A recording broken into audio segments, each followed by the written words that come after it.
আসসালামু আলাইকুম, welcome to my new blog. আরেকটি ব্লগ নিয়ে চলে আসলাম। আর আজকে মূলত আমি চাউমিনের রেসিপি নিয়ে চলে আসছি। চাউমিন তো অনেকেই বানাতে পারো, তাও আমি আমার মতো মেক করেছি। তো ফার্স্টে এখানে গরম পানিতে লবণ আর তেল দিয়ে চাউমিনটা একটু বয়েল করে নিয়েছি। দেন এইটা একটা জালির সাহায্যে পানিগুলো ঝরিয়ে নিয়েছি।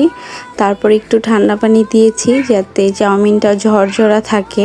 দেন আমি যেই পাতিলে চাউমিনটা রান্না করব ওই পাতিলে 2টা ডিম ভালো করে ভেঙে তারপর পরিমাণ মতো লবণ দিয়ে ভালো মতো ভেঙে মিক্স করে নিব। ডিমগুলো ভাজা হয়ে গেলে আমি আর উঠাবো না। এরই মধ্যে আমি রসুন কুচি, পেঁয়াজ কুচি, টমেটো কুচি আর কিছু কাঁচামরিচ অ্যাড করে দিব। এইটা কিন্তু আসলে কাঁচামরিচ, অনেকে ভাববেন শুকনো মরিচ, না এইটা হচ্ছে লাল কালার কাঁচামরিচ। যাই হোক, এখানে পরিমাণ মতো লবণ অ্যাড করে দেন কুচি করে রাখা আলুগুলো অ্যাড করে দিব।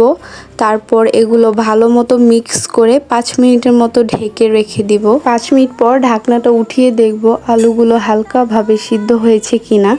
দেন এইখানে পরিমাণ মতো একটু সামান্য পানি অ্যাড করব।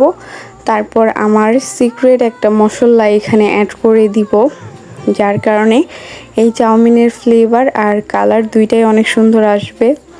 এই তো ভালো মতো মিক্স হয়ে গেলে এইটা আমি কয়েক মিনিটের জন্য ঢেকে রেখে দিব, প্রায় 10 মিনিটের মতো।